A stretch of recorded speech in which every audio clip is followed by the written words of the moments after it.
Hello students, आज हम अपना फोर्थ लेसन शुरू करेंगे जिसका नाम है एक प्रश्न चार उत्तर। इसके लेखक हैं श्री प्रकाश और उनके साहित्य का प्रकार है निबंध। निबंध के रूप में ये आपको पाठ समझाया गया है। वो जो है हिंदी के बहुत जाने माने साहित्यकार हैं। उन्होंने अपनी रचनाओं में, निबंधों में राष्ट्रभक्ति और हमारी संस्कृति का उत्थान किस तरह से हो सकता है ये बताया है। सामाजिक उत्थान कैसे हो सकता है, मतलब देश समाज में जो रहने वाले लोग हैं उनका उत्थान किस प्रकार हो सकता है, और देश की जो सामाजिक समस्याएं हैं उस पर जो है उन्होंने प्रकाश डाला है। और उनकी भाषा जो है बहुत सरल और सहज है। सहज मतलब जो कि आसानी से समझ में आ सकती है। छोटी छोटी बातों पर गहरा चिंतन उनका इसमें बताया गया है, जो है उनके साहित्य में हमको देखने को मिलता है। अब इसमें उन्होंने जो है एक क्वेश्चन किया है।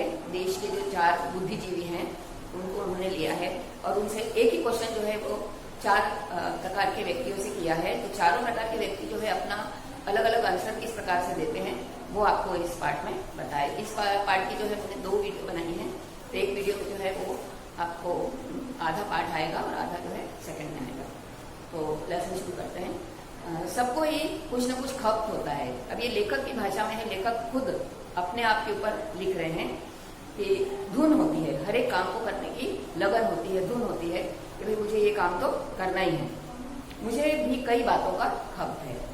लेखक अपने बारे में बोल रहे हैं कि मुझे ऐसा लगता है कि मुझे जो है वो धुन जैसी चढ़ जाती है किसी भी बात को करने की या सुनने की, समझने की। उसमें एक यह है कि जब किसी विदेशी से मेरी मित्रता होती है तो मैं उन्हें सहृदय पाता हूँ। सहृदय मतलब किसके मन में स्नेह हो।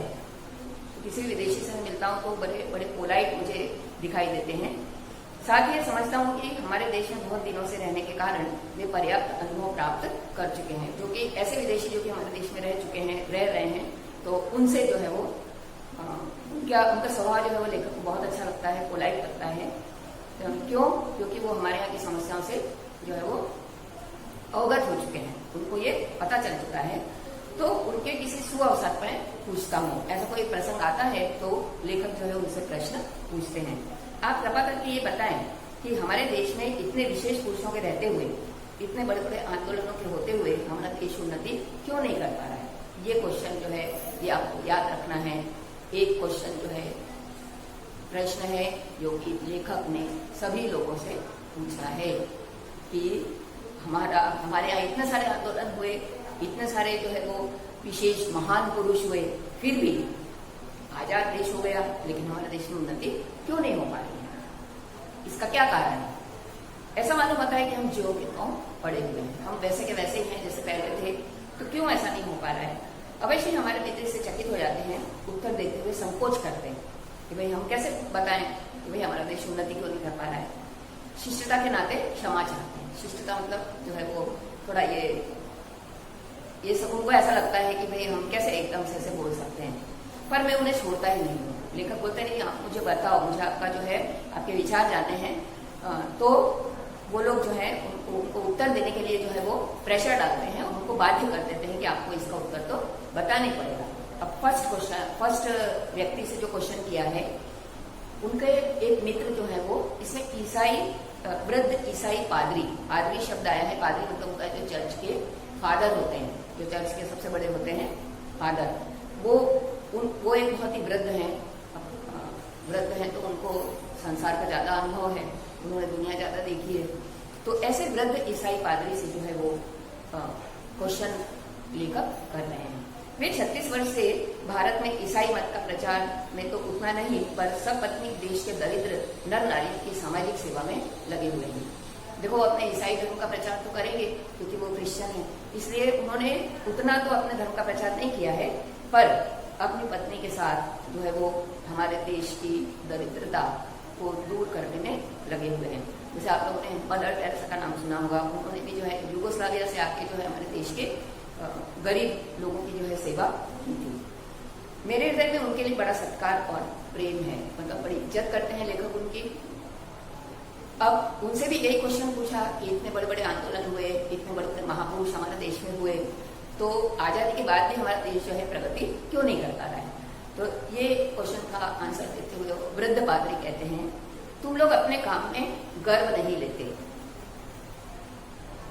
आपको तो है हर एक क्वेश्चन में 4 क्वेश्चन है, इसके चारों क्वेश्चन में जो है आंसर उसके याद रखना है। क्वेश्चन उन्होंने एक ही पूछा है और आंसर सब लोगों ने अलग अलग क्या दिया है वो आपको याद रखना है। तो हम अपने मन से भी जो है ये इस लेसन के क्वेश्चन आंसर लिख सकते हैं। अब वो क्या, उनका क्या कहना है कि यहाँ के लोग जो हैं अपने काम में गर्व नहीं लेते, मतलब जो भी कुछ ये करते हैं तो उसमें उनको प्राउड फील नहीं होता है कि भाई मैंने ऐसा किया।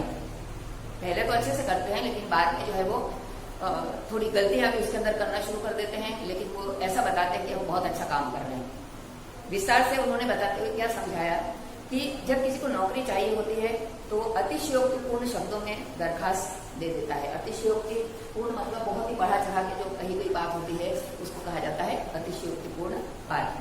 तो वो एप्लीकेशन देता है जब किसी को नौकरी चाहिए कि हम ये कर सकते हैं, वो करेंगे, सेवा करेंगे हम आपके यहाँ की, मतलब जो भी किसी फील्ड में नौकरी करने जाता है वहां पर बहुत ही विनय और सम्मान के साथ वो अपनी नौकरी शुरू करता है और एप्लीकेशन में लिखता है और अंत में ये प्रतिज्ञा भी लेता है कि यदि मुझे आप नौकरी करने की सेवा दे, बराबर, तो वह सदा अपने मालिक की शुभकामना करेगा। मतलब मैं अपने वर्क में जो है हमेशा पोलाइट रहूंगा, मतलब हमेशा जो है वो ईमानदारी के साथ अपनी नौकरी करूंगा।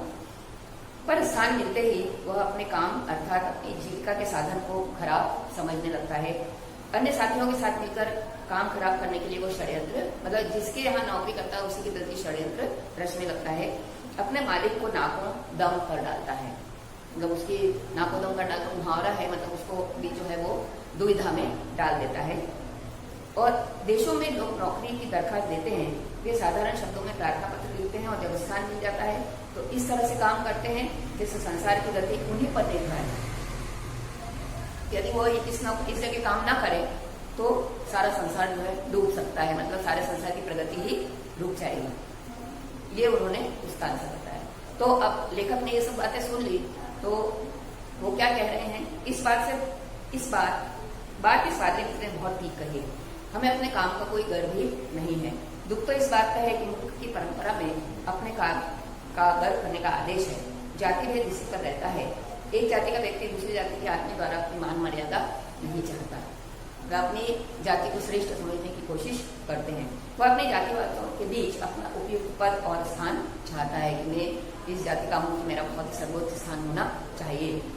वह अपनी जीविका के साधन का बड़ा आदर सत्कार करता है, बड़े ही अपने औजारों और दुकान और बहनों की निश्चित तिथियों पर पूजा करता है। वो सबके अलग अलग जैसे ही होते हैं वैसे अपने अपने फील्ड में जो भी चीजें उनको काम आती है वो सब उनका साधन होता है जिससे उनकी जीविका चलती है।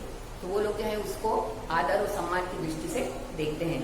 जैसे बड़ा ही है वो हमेशा अपने औजारों को साफ रखता है, क्योंकि अगर वो साफ नहीं रखेगा तो वो अपनी जीविका चला नहीं सकता है। उसी प्रकार से दुकानदार जो है वही खाते लिखते हैं, वो भी जो है हमेशा उनकी जो तिथियां आती हैं, शुद्ध तिथियां आती हैं, पवित्र तिथियां आती हैं, उन पर उनकी जो है वो पूजा करते हैं। पर लंबी रास्ता के कारण हम अपनी परंपरा को भूल गए हैं। लेकिन अभी ऐसा नहीं होता है, क्योंकि हम बहुत दिनों से गुलाम थे और हमने जो है वो आज़ादी के बाद जो है ये सब भूल चुके हैं। हम अपना काम छोड़कर दूसरों का काम उठाते हैं, एक काम को छोड़कर दूसरा काम हाथ में लेने लगते हैं, दूसरे के इसमें इंटरफेयर करते हैं अपना काम छोड़कर। हम अपनी असफलता का दोष, और फिर जब अगर उसमें असफल हो गए तो उसका दोष जो है वो दूसरों पर मढ़ देते हैं। दूसरों पर मढ़ना मतलब अपनी गलती दूसरों पर, अपनी गलती जो है वो खुद गलती करना और दूसरों को दोषी ठहराना। तो इससे क्या होता है, हम तो दुखी होते हैं लेकिन हम दूसरों को भी दुखी कर देते हैं। कोई काम ठीक न कर सकने के कारण हम अपने को खराब करते हैं और अपने काम को भी खराब कर देते हैं। स्वधर्म निधन श्रेय, यानी अपना धर्म या कर्तव्य करते हुए जो है हमें अपना जीवन बिताना चाहिए। यह आदेश हम भूल चुके हैं, इसलिए हम अपने काम को गर्व के साथ जो नहीं करते। इस कारण से जो है उनका कहने का मतलब ये है कि हम अपने काम को गर्व से नहीं करते हैं, इसलिए हमारे देश की उन्नति रुकी हुई है। ये फर्स्ट का जो है क्वेश्चन उन्होंने पूछा वृद्ध पादरी से, और वृद्ध पादरी ने उसका उत्तर देते हुए ये सब बताया। दूसरे मित्र जो है उनके एक वृद्ध सरकारी कर्मचारी IAS के सदस्य हैं। अब उन्होंने जो है 30 वर्ष से अधिक भारत में गवर्नमेंट की नौकरी की। हमारे देश में जो है वो गवर्नमेंट जो है वो एम्प्लॉय होते हैं और हाल में पेंशन लेकर स्वदेश चले गए। न जाने कैसे मेरी उनसे मित्रता हो गई, वही सवाल मैंने उनके सामने पेश किया। अब उन्होंने क्या बताया, तुम लोग अपनी जिम्मेदारी नहीं समझते। लेखक ने क्वेश्चन किया कि भाई हम आपको उन्नति क्यों नहीं कर पा रहे हैं इतने दिनों के बाद भी। तो वो क्या बोलते हैं कि यहाँ के लोग जो है हमारे देश के लोग जो है अपनी काम में जिम्मेदारी नहीं समझते, रिस्पॉन्सिबिलिटी अपनी नहीं समझते हैं कि भाई हम ये काम कर रहे हैं तो ये हमारी जिम्मेदारी है, हमको करना है। विस्तार में इसका अर्थ यह है कि व्यक्ति का समिष्ट की तरफ जो कर्तव्य होता है उसे हम नहीं जानते कि हम जो काम कर रहे हैं उसके प्रति हमारा क्या कर्तव्य है और अपनी जिम्मेदारी समझ के हमको अपना काम पूरा करना है। जो कदम उठाया उसे करना चाहिए, यह गुण हम भूल चुके हैं। किसी पर विश्वास ही नहीं है, एक दूसरे पर जो है अविश्वास की भावना आती जा रही है। देखो जब तक हमारी किसी के ऊपर विश्वास नहीं होगा, ट्रस्ट नहीं होगा, जब तक हम उससे किसी काम की उम्मीद भी नहीं रख सकते हैं कि वो हमारी कोई मदद कर सकता है। खाने की दावत हो तो न मेजबान को यह विश्वास होता है कि मेहमान समय पे आएंगे और न मेहमान को विश्वास होता है कि वो खाना समय पर मिलेगा। ये समस्या हमारे देश की बहुत बड़ी है। उदाहरण देकर उन्होंने समझाया है कि कहीं हम दावत पे जाते हैं तो जो मेजबान जो होता है, जो हमारा स्वागत करने वाला होता है, उसको ये विश्वास नहीं होता है कि मेहमान कितने बजे तक आएंगे और मेहमान को भी ऐसा नहीं लगता आने वालों को कि भाई हम उनके घर जाएंगे तो हमको टाइम से खाना मिलेगा। क्योंकि ऐसा होता है अक्सर, भाई हम लोग ऐसे ही सोचते हैं कि भाई 8 बजे बुलाया तो 8 बजे तो कोई आता ही नहीं है वहाँ पे, हम तो 9 बजे तक जाएंगे तो सब लोग आ जाएंगे। मतलब ऐसा हमारे जीवन में होता है। वो उदाहरण जो है यहाँ पे बताया है। न गृहस्थ को विश्वास है कि धोबी और दर्जी वायदे पर कपड़े देके जाएंगे और न धोबी और दर्जी को विश्वास है कि हमें समय से दाम मिलेंगे। देखो धोबी हमारे यहाँ कपड़े धोने के लिए ले जाता है तो हमको ही कुछ पता नहीं होता है कि हम उसको बोलते हैं कि हाँ भाई हम 3 दिन बाद हमको कपड़े देना है, तो वो हमको समय से ला के नहीं देता है। दूसरा कि अगर हम जो है वो दर्जी को सिलने के लिए कपड़े देते हैं, जो डेट हमको देता है उस पर वो कभी भी हमको वापस नहीं देता। मतलब दोनों में ऐसी अविश्वास की भावना है कि कोई भी काम समय पर नहीं करते हैं। रेलगाड़ी पर चढ़ने वालों को ये विश्वास नहीं है कि वो कोई मुसाफिर बैठा है तो हमको बैठने की जगह देगा।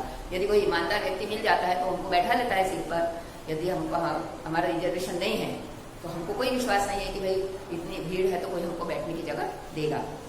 पहले से बैठने वालों को यह विश्वास नहीं है कि नया मुसाफिर धीरे से आकर उचित स्थान देगा और व्यर्थ का शोर नहीं मचाएगा और न किसी प्रकार से तंग करेगा। उनको भी ऐसा नहीं लगता है। अक्सर ऐसे ही होता है कि कोई भी जो है आके और बोलता है चलो चलो हटो हटो हमको बैठने दो, ऐसा करके चिल्लाने लगते हैं। तो ऐसा एक दूसरे के ऊपर कोई विश्वास नहीं है।